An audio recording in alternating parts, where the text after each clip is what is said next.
Şunda vatandaş hazır Amerika Koşmuş Ştatlarının devlet işlakatı Mike Pompeo Kazakistan ziyareti ne mi dedi? Bir yerde Rusya'nın faaliyeti var. Bir yerde Xitay'ın faaliyeti var. Tarixi bir eser burun, tahminen bir eser burun tarixi olqıp kelsiniz, bir yerde Çar Rusya'nın faaliyeti var. Yani demek Yakup Bey Uygur devletini Çar Rusya şu vakit itiraf kılıştı halimiz. Qashqariyaga qaytib kelgan Rossiya bilan Yakup Bey'ning munosabati tamamen asliga kelgan edi. Shat Mirza Qashqariyaga qaytib kelganda Rossiya bilan Yakup Bey'ning munosabati tamamen asliga kelgan edi. Ruslarning savdo-sotiq qilish to'g'risidagi talablari natijasiz bo'lib chiqdi. Kilado efendinin şallık seyahatinden başka chet elliklerini Asiyadaki bu cennetin sırtıda tosup koygan tilsimni hiç kim bozup ötelmedi. Dikkat kılınlar cümlelerine. Shat Mirzaga Olmoti bilan Peterburgga qanday muomala qilingan bo'lsa, Ruslarning elchisi kapitan Reyntalg'imi bu yerda shunday muomala qilindi.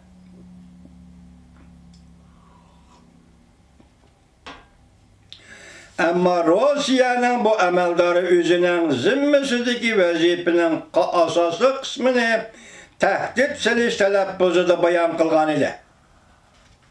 Yakup Bey onu qat'iyyən horor pozisiya bilən caylıdı. Yakup Bey özünün Çar padişahı bilən bab beraber orunda turadiganlığını salmaqlıq bilən bayan qılğanda dəxlətarızğı yol qoysa Dəxlətarızğı yol qoymaydıgan qat'i cesaretini göstərdi. Aləşşərim. Çar Rusiya, mənim dövlətim Yakup Bey bədəvlət sən bilən oxşar. Ruslar sadəcə yol qoyuşunu tələb qılğandı Yakup Bey tərəfindən rədd qılındı.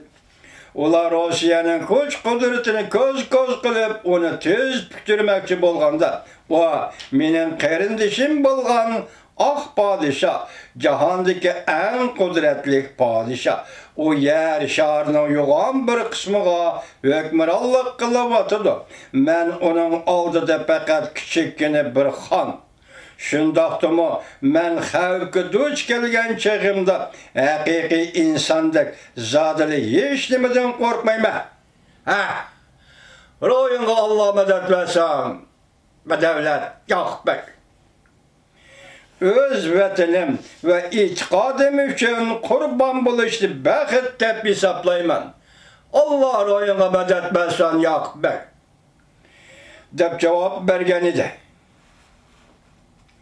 Bundaq batırana və tənlik cavab aldı da Allah sadı bulup, amalsız qalğan opçısırlar yəni nemi deb rəddiyə berələydi. Rusiya opçısırları yəni nemi deb rəddiyə berələydi. Yakup Bey'nin Rusya'ya karşı kat'i pozisyasını yüksek derecede medihlemeyi bulmaydı. Charles Bolger'ın sözü bu. Bunu fakat onun özünün tarih şahsi menfaatini közlep gep Kur'an'da kılıp koygan igvagerçiligi dep qaraydigan bolsak tolumu yengillik kılgan bulumuz. Dikkat öteniz.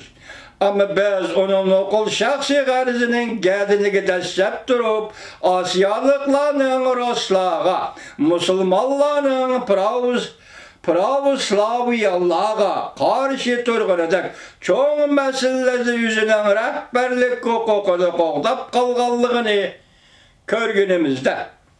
Onun bundaq pozisyasını tekimi hürmet bildirmeyi turalamda. Aləşşərim. Acep maskeliye bugün Mike Pompeo, devlet işlakatı Mike Pompeo oturasıya ziyaret kılmakanda mageple acep doğru kip kaldı ya vatandaş şey. Eğer o bütün hayatıda baştan ayak bir xil turgan bolsa, Rusiyaga küçep karıştırış payti yetip kelgende öz işençiden kaytmagan ve bundaq işençni keskin işe aşırgan bolsa, onun takdiri qanchalik yaxshi bolgan bolapti. Gapmi bu yerda? O'rta Osiyoning hozirgi vaziyati qanchalik yaxshi bolgan bolapti.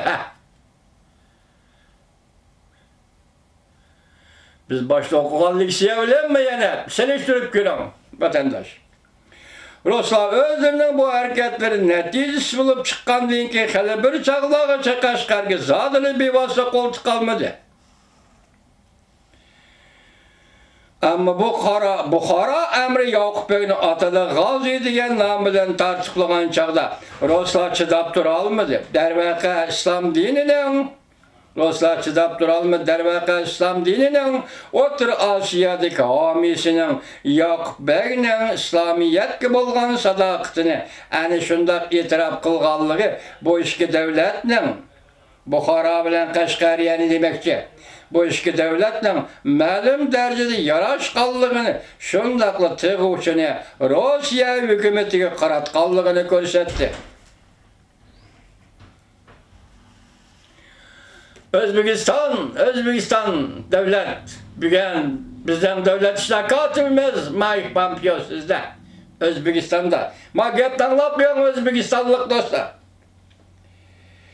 Bu işki devletin ma'lum derecede yaraşqanlığını, şundaq bu işki devletin yani Bukhara bilen Kaşgariyani ma'lum derecede yaraşqanlığı şundaq tığuşunu Rusya hükümeti qaratqanlığını ko'rsatdi. Emir Muzaffer bilen Yakup Bey'nin ma'lum kelishim hosil qilgan qilmaganligi hozircha bir narsa degili bo'lmaydi.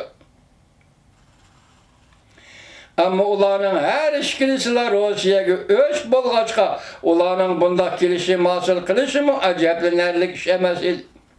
Halbuki Yakup Bey 1870-yilgi majraga qo'l tiqmadi. Rossiya qo'shini texi yengilib besib olgan Farg'ona o'lkasi va uning atrofidagi joylardagi raqiblarni qadam-qadam yengib chog'da Yakup Bey o'z chegarasining sharq tarafida majra tug'dirgan Tungallarga taqobil turish bilan band bo'lib ketgan edi. Uyg'urning davlat qurish tarixida Tungalning tutqaruvini esimdan chiqqan Uyg'urning yosh avlodi. Joylardagi raqiblarni qadam-qadam yengayotgan chog'da Yakup Bey o'z chegarasining sharq tarafida majra tug'dirgan Tungallarga taqobil turish bilan band bo'lib ketgan edi. Qo'qonning qarshiligi mag'lub bo'lganda sharq tarafda g'olib qo'shinlarni boshlab yangidan istilo harakatlari bilan shug'ullanayotgan Yakup Beyning g'arb tarafda yuz berayotgan bu ishlar bilan kori bo'lmadi. Apla, mushtataqda. Çatak emas, çare yo'qda bunga. 1870-yilda yetib kelish oldida to'rg'an Buran chopqinning go'rkarashlari borgan siri aniq anglayotganda Rossiya hukumati Yakup Bey'ni o'zlarining ta'sir doirasiga kirgizib olish uchun Qo'qondagi Xudoyorxon bilan ittifoq tuzishga tirishayotdi. Biz yuqorida aytib o'tganimizda kuchiga chiqqan qora niyat vazir olim qulni o'ziga o'lga qilgan Yakup Bey Xudoyorxonga osiylik qilgan bo'lg'achqa Xudoyorxon endi Yakup Beyga Rossiyaning yordami bilan taqobil turibdi. Mana musha taqdimini. Şuna her halda onu o'z qo'shnisi Qashqariyaga yaxshi niyatda bo'ladi deb qarg'alab olmaydi. Shuningdek o'zining homiysi va shafoatchisining shig'imi beparvolik bilan qarab turmaydi. Ruslar Xudoyorxonni o'zlarining planini qizg'inlik bilan qo'llaydi deb hisoblaydi. Biz bu planni tuvandigacha bayon qilamiz. Yuqorida Qashqariyaning tarixi ustida qisqacha to'xtalganda ko'rganimizdek, Qashqarda qadimidan buyon junguliqlar bilan qo'qonliklardan iborat bir-biriga qarshi ikki xil kuch mavjud edi. Yaqinqi 100 necha yildan buyon junguliqlar g'olib bo'lib kelgan. Qolgan vaqtlarda bo'lsa qo'qonliklar oz-ko'pto ustunlikni egallab kelgan edi. Ammo har bir yerlik xalq ma'lum darajada turaqlashganda hamon qor niyatli Qo'qon xoni ishlatgan suiqasdning tahdidiga uchraydi. Bu Qo'qon xoni o'z navbatida yana shu xalqning qurilishiga eng ko'p yordam bergan kishi edi. Rusya hükümeti bu tarihi paketten paylanıp Xudayarxanның quluqiga şum planlarını koyup koyuşdan karar kıldı ve onun siz Şarkı Türkistan'ın yani Uyguristan'ın feodal kinezi buluşqa hukukluq dedi. Ular tarixten delil keltirip qaram. Bu qatam yana bir Qo'qon fuqarosi Qo'qonga qarshi bir mustaqil hokimiyat qurdi. Asli onun hamda g'albisi Qo'qonning histoshlig'i va Qo'qon fuqarolarining kuchli qo'llashi bilan qo'lga keltirilgan edi. Lekin bu omadli harbiy sipohgar Qo'qondan olganidan keyin o'z vataniga qandoq qildi? Sizga qarshi pitniga qatnashgan kishilarga boshpana bo'lib berdi. Gördünüzmü çekimçilik oranı buzur. Ruslarning illigarliginin qaysi darajada ekanligini Xitoyning shunda. Illigarliginin qaysi darajada ekanligini bilan. Bu yerda tafakkurni selishtirmasa ketyapti. Millat eng davlat eng bilan davlat engini selishtirmasa ketyapti. Hurmatli vatandosh, hozir Xudayarxon va Rossiya öz vatani qanday qildi? Sizga qarshi pitniga qatnashgan kishilarga boshpana bo'lib berdi. O Qo'qonda to'polon qo'zg'ash orqali Ruslarga va Ruslar tayinlagan qonuniy hukmronga yana sizga qarshi turdi. Yoqub aka o'zining bu gunohlarini tex ozab, sizning xo'jaligingizni e'tirof qilishni rad qildi. Sizning e'tirof qilishingizni rad qildi. Sizni haqoratladi dedi. Ular yana Xudayarxonning qo'rqib turganidan paylanib, uni Rossiyaning taklifiga sukut qilishga ko'ndirdi.